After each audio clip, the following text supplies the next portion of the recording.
Ini adalah video bagi teman-teman pemula yang ingin memahami apa itu dan bagaimana cara berinvestasi pada dunia blockchain dan kripto. Saya akan menyediakan timestamp atau daftar isi apa saja yang saya bahas di video ini di deskripsi. Apa itu blockchain dan kripto? Blockchain adalah sebuah teknologi seperti internet yang memungkinkan pertukaran data menjadi lebih terdesentralisasi atau tidak ada lembaga atau instansi pusat yang mengendalikan. Jika saya amati, kehidupan di semesta ini sistemnya terdesentralisasi, di mana kehidupan di alam semesta ini berjalan dan berkembang sesuai dengan algoritma yang tidak bisa diutak-atik oleh manusia. Centralized berarti ada sebuah lembaga seperti middleman. Seperti ketika kita mentransfer uang, kita pasti menggunakan bank untuk memfasilitasi transaksi kita. Contoh lain saat kita berkirim chat, kita pasti menggunakan WhatsApp untuk berkirim pesan. Bank dan WhatsApp adalah middleman. Di sistem yang terdesentralisasi, tidak ada peran middleman di situ. Jadi ketika misalnya kita mentransfer Bitcoin ke teman, kita tidak membutuhkan bank. Semua transaksi perpindahan data berlangsung secara peer-to-peer melalui jaringan blockchain dari dompet digital kita ke dompet digital teman kita. Setiap transaksi akan dicatat dan disimpan secara kriptografik di dalam sebuah ledger atau seperti buku pencatatan digital. Maka dari itu, nama blockchain terdiri dari blok-blok di mana data-data transaksi tersimpan dan chain atau rantai yang menghubungkan antar blok. Setiap blok akan terhubung satu sama lain sehingga jika ada satu blok yang tidak sinkron atau diretas hacker, maka blok lainnya akan segera menolak aktivitas tersebut. Bitcoin dan segala jenis kripto lain adalah teknologi yang dibangun di dalam sebuah ekosistem blockchain. Yang membedakan Bitcoin, Ethereum, dan sebagainya adalah dari kegunaan dan teknologinya. Setiap kripto tidak diciptakan sama. Bitcoin adalah kripto yang pertama kali diperkenalkan secara publik. Maka dari itu, sampai saat ini Bitcoin tetap menjadi kripto yang paling besar dan populer di kalangan retail. Di dunia kripto ada dua jenis, koin dan token. Perbedaannya, koin memiliki ekosistem blockchain-nya sendiri seperti Bitcoin, Ethereum, Litecoin, hingga XRP. Sedangkan token diciptakan di dalam ekosistem koin-koin natif tadi. Seperti contohnya ERC20 tokens, seperti Mana, Basic Attention Token, hingga Tether yang menggunakan blockchain-nya Ethereum. Dalam beberapa kasus, misalnya Tron dan EOS, mereka bisa bertransisi ke blockchain mereka sendiri setelah sebelumnya merupakan ERC20 token. Jadi status mereka berubah dari token menjadi koin karena sudah memiliki blockchain network atau protokolnya sendiri. Saat ini blockchain Ethereum adalah yang paling populer bagi para programmer untuk membuat proyek-proyek mereka. Nah, proyek-proyek yang dibangun di atas Ethereum ini bisa menerbitkan token mereka sendiri untuk utilisasi proyek tersebut dengan cara ICO atau Initial Coin Offering. Teman-teman mungkin pernah dengar istilah dApps atau Decentralized Application. Ini adalah sebutan untuk proyek-proyek atau aplikasi yang dibangun dengan protokol blockchain. WhatsApp misalnya adalah aplikasi yang centralized atau memiliki lembaga pusat yaitu Facebook yang mengontrol WhatsApp. dApps atau aplikasi yang dibangun di atas protokol blockchain tidak memiliki lembaga pusat dan berjalan sendiri di dalam protokol blockchain yang terdesentralisasi. Jadi ketika menggunakan dApps, tidak ada CEO, pegawai, hingga customer service. Semua berjalan secara otomatis di dalam jaringan blockchain-nya. Kripto adalah representasi dari sebuah aset. Analoginya seperti saham BBCA yang mewakili Bank BCA di bursa saham. Koin dan token adalah media yang diciptakan oleh developer kepada para investor yang ingin berinvestasi pada proyek-proyek mereka. Kripto memiliki beberapa fungsi seperti untuk modifikasi dari native coin seperti Bitcoin dan Ethereum yang semakin lama biaya transaksinya semakin mahal, untuk penggalangan dana dengan ICO, store of value, transaksi di dalam ekosistem sebuah proyek blockchain, voting rights, dan sebagainya. Misalnya CryptoKitties, di mana kita bisa jual beli kucing digital. Kita harus menggunakan Ethereum untuk bertransaksi di dalamnya.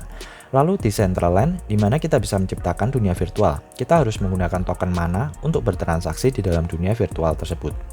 Binance juga menciptakan Binance Coin atau BNB, di mana user bisa mendapatkan berbagai fasilitas seperti diskon fee saat bertransaksi di Binance Exchange. Mungkin bisa saya analogikan seperti saat kita masuk ke wahana permainan. Di setiap wahana permainan seperti Disney, Universal Studios hingga Dufan, pengunjung harus membeli tiket untuk menikmati berbagai wahana di dalamnya.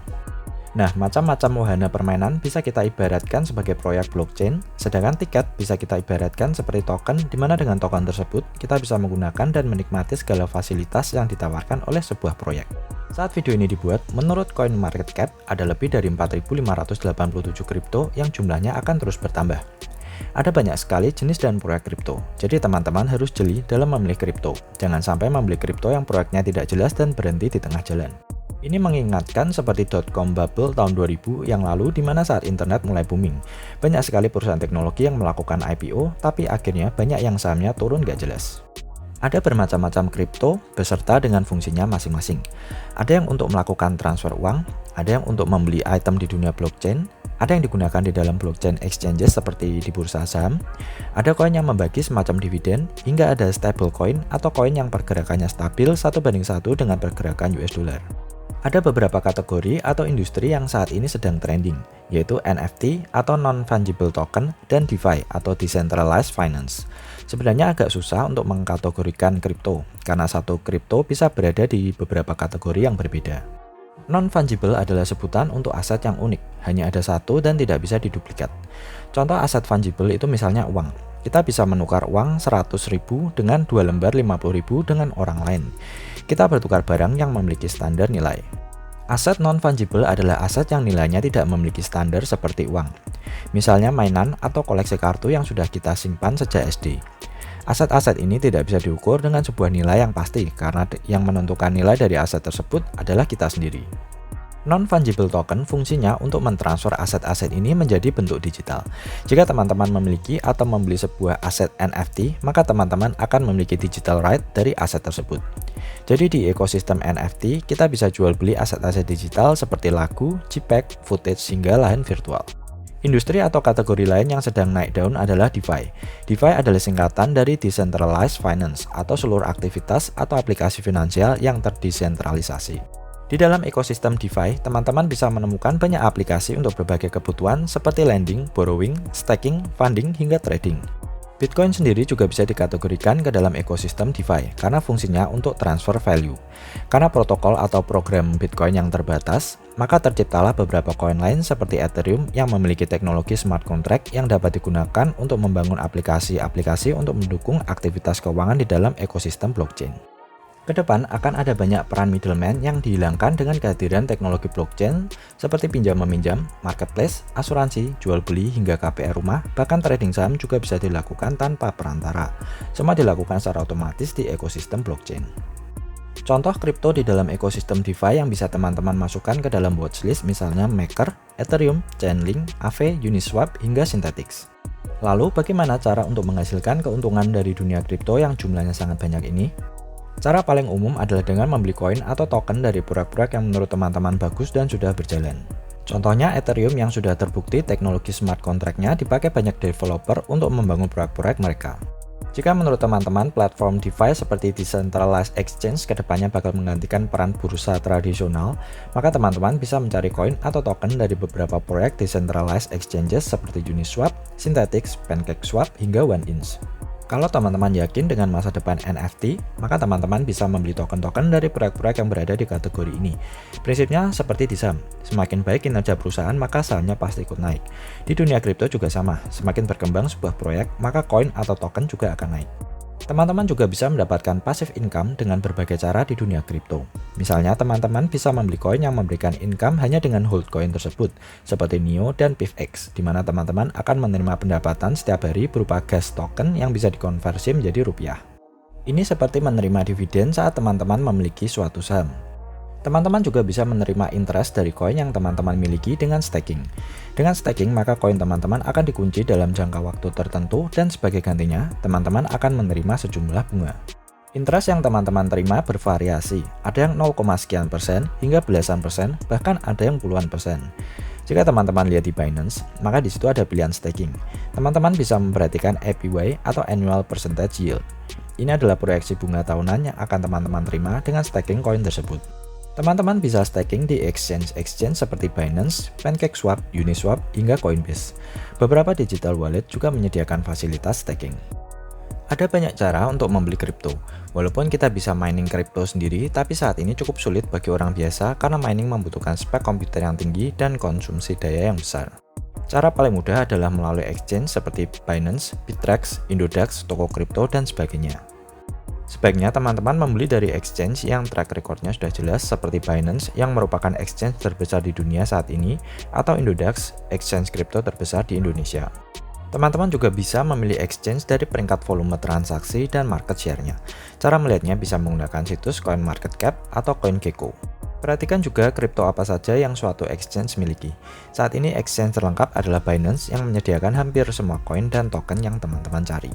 Setiap exchange memiliki biaya yang berbeda-beda, mulai dari biaya jual beli hingga biaya withdraw. Jadi perhatikan juga hal ini jika teman-teman sering melakukan aktivitas trading. Jika teman-teman sudah memiliki kripto dan ingin membeli kripto lain, teman-teman bisa memanfaatkan fasilitas swap atau convert coin. Jadi teman-teman tidak perlu repot-repot untuk bolak-balik jual beli koin. Beberapa exchange dan digital wallet ada yang menyediakan fasilitas ini. Menyimpan kripto aset adalah hal paling penting yang harus teman-teman pelajari. Berikut adalah beberapa cara menyimpan kripto. Teman-teman bisa menyimpan kripto di setiap exchange seperti Binance maupun Indodax. Tapi saya tidak menyarankan hal ini karena aset teman-teman rentan terhadap hacker. Sebaiknya teman-teman memindahkan kripto aset ke wallet pribadi teman-teman. Prinsip digital wallet adalah sebagai kunci. Kripto teman-teman terdapat di jaringan blockchain. Jadi fungsi dari digital wallet itu bukan untuk menyimpan kripto, tapi untuk membuka dan mengunci transaksi teman-teman di jaringan blockchain. Online wallet biasanya disediakan oleh exchange seperti Binance, Indodax, hingga Coinbase. Beberapa kripto juga menyediakan online wallet mereka sendiri. Online wallet dari tingkat keamanan adalah yang paling rentan karena hacker bisa dengan mudah mengamati aktivitas transaksi teman-teman. Gunakan online wallet untuk menyimpan kripto dalam jangka pendek saja. Mobile wallet adalah aplikasi yang bisa diinstal di smartphone teman-teman dan bisa di-download melalui App Store maupun Google Play. Teman-teman juga bisa mengunduh digital wallet versi desktop. Hardware wallet seperti Ledger dan Trezor adalah metode yang paling aman karena hacker tidak akan bisa mengakses wallet teman-teman jika hardware tersebut tidak menancap di PC teman-teman. Sebaiknya teman-teman memiliki hardware wallet untuk keamanan yang maksimum. Paper wallet adalah sebuah kertas yang berisi address dan QR code teman-teman. Dari segi keamanan adalah yang paling aman karena hacker tidak akan bisa melihat data tersebut jika teman-teman menyimpannya dalam lemari. Kekurangannya adalah teman-teman harus manual mengetik addressnya jika tidak ada scan QR code. Jika kertas tersebut hilang, maka teman-teman tidak akan bisa mengakses kripto aset teman-teman. Dunia kripto bisa jadi sangat berbahaya terutama untuk pemula karena tidak ada lembaga seperti OJK atau lembaga penjamin simpanan yang mengcover kripto yang hilang entah karena kesalahan sendiri, salah kirim, hingga hacker. Teman-teman juga perlu menghindari website scam dan giveaway palsu. Kalau teman-teman belum berpengalaman, sebaiknya hindari giveaway dan event-event serupa yang mengarahkan teman-teman untuk mengirim sejumlah kripto ke alamat tertentu. Berikut beberapa tips keamanan yang bisa teman-teman gunakan untuk melindungi aset kripto yang dimiliki. Sebaiknya buat email baru, karena kita tidak tahu email yang lama sudah ada penguntit-nya atau tidak. Pastikan website yang Anda kunjungi bukan website palsu. Cara mengetahui website yang Anda kunjungi aman atau tidak adalah dengan memperhatikan SSL di sebelah kiri URL website. Jika ada ikon gembok, maka seharusnya teman-teman sudah aman untuk memasukkan data login di website tersebut. Teman-teman juga bisa membookmark seluruh website yang bisa teman-teman kunjungi untuk meminimalisir kemungkinan mengunjungi website palsu.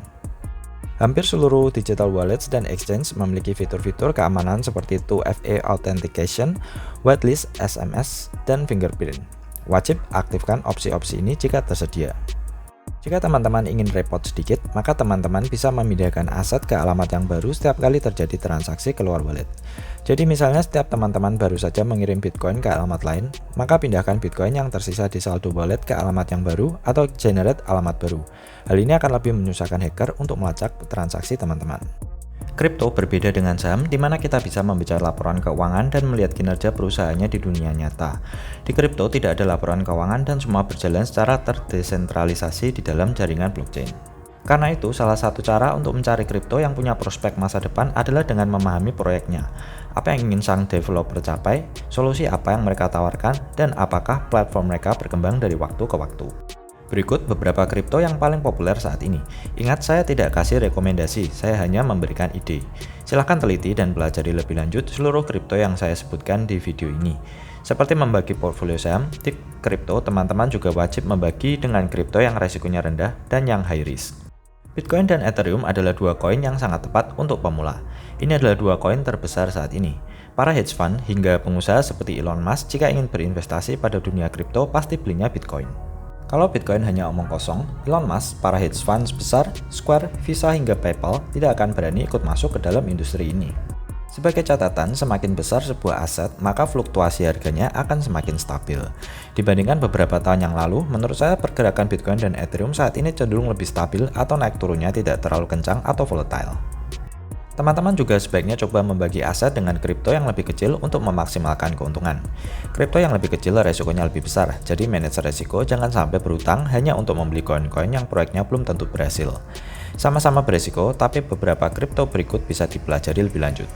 Koin BNB adalah salah satu koin yang paling populer saat ini karena ini adalah koin dari exchange terbesar di dunia saat ini, Binance. Walaupun Binance sistemnya masih centralized karena ada perusahaan di belakangnya, setidaknya kita tahu bahwa Binance sudah berkembang dan berhasil di dunia nyata. Semakin besar Binance Exchange, maka harapannya BNB Coin semakin mahal. Polkadot adalah proyek yang dibangun oleh Kevin Wood, salah satu mantan co-foundernya Ethereum. Polkadot memiliki sebuah proyek besar di mana mereka mengembangkan sebuah ekosistem di mana semua blockchain dari Bitcoin, Ethereum, dan blockchain-blockchain lainnya bisa saling terhubung. Teman-teman bisa membeli koin natif dari Polkadot yaitu DOT. DFI atau DeFi Chain adalah dApps yang dibangun di atas protokol Bitcoin. DeFi Chain memiliki beberapa fungsi seperti DEX, lending, token wrapping, loan, hingga yang paling menarik adalah asset tokenization, di mana ke depan semua bisa dibuat token. Tujuan mentokenkan sebuah aset adalah untuk hak kepemilikan terhadap suatu aset, persis seperti saham di mana kita memiliki bagian dari perusahaan yang kita beli sahamnya. Semua aset bisa dijadikan token, dari usaha, paten, real estate, tanah, klub bola, artis, hingga pengusaha seperti Elon Musk. Semua bisa dibuat tokennya. Jadi misalnya jika teman-teman ingin mendukung Elon Musk, bisa dengan membeli Elon Musk Coin. Teknologi ini bisa saja menggantikan peran bursa saham di masa depan jika berhasil diminati, karena sistem perdagangan bursa saat ini rumit dan penuh aturan-aturan yang kadang hanya menguntungkan beberapa pihak saja. Synthetix adalah aplikasi blockchain di mana kita bisa jual beli aset sintetis atau aset tiruan dari aset yang mendasarinya. Ini seperti perdagangan derivatif. Synthetix dibangun di atas protokol Ethereum, jadi untuk jual beli di exchange-nya Synthetix, teman-teman harus memiliki Ethereum Wallet. Prinsipnya hampir sama seperti trading di bursa saham. Bedanya, variasi produk yang tersedia di Synthetix mungkin akan lebih banyak daripada aset-aset tradisional di bursa saat ini, karena hampir semua aset bisa direplika menjadi aset digital. BitTorrent cukup populer di kalangan milenial generasi pucuk. Ini adalah layanan download file secara peer-to-peer. Dulu orang-orang menggunakan BitTorrent untuk mendownload file-file media dari game hingga film. BitTorrent mulai masuk ke dunia kripto setelah dibeli oleh Justin Sun, foundernya Tron. Jadi token ini berada di dalam ekosistem blockchain-nya Tron. Token dari BitTorrent adalah BTT. Sejujurnya, sampai saat ini saya masih belum bisa yakin 100% dengan masa depan kripto. Melihat ke .com bubble tahun 2000 yang lalu, di mana saat booming internet ada banyak perusahaan-perusahaan yang tiba-tiba sahamnya naik banyak, tapi setelah booming mereda, saham-saham tersebut langsung hilang. Bahkan perusahaan sekelas Microsoft baru bisa break all-time high-nya di tahun 2016 atau 16 tahun kemudian.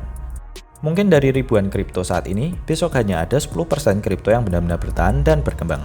Nyangkut di saham-saham blue chip seperti BRI, BCA, dan sebagainya tidak masalah di hold terus.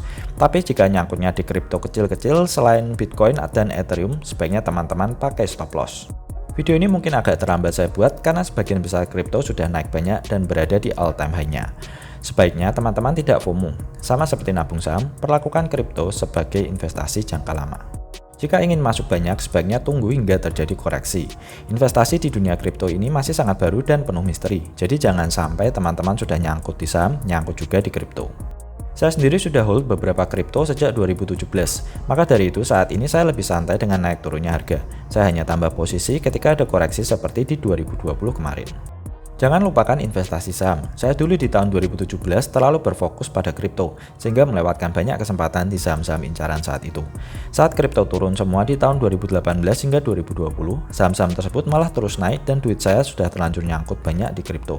Jadi teman-teman tetap diversifikasi, jangan hanya berfokus pada satu aset saja. Oke, saya harap teman-teman bisa lebih mengerti tentang dunia kripto setelah menonton video ini. Semoga video ini bermanfaat bagi teman-teman.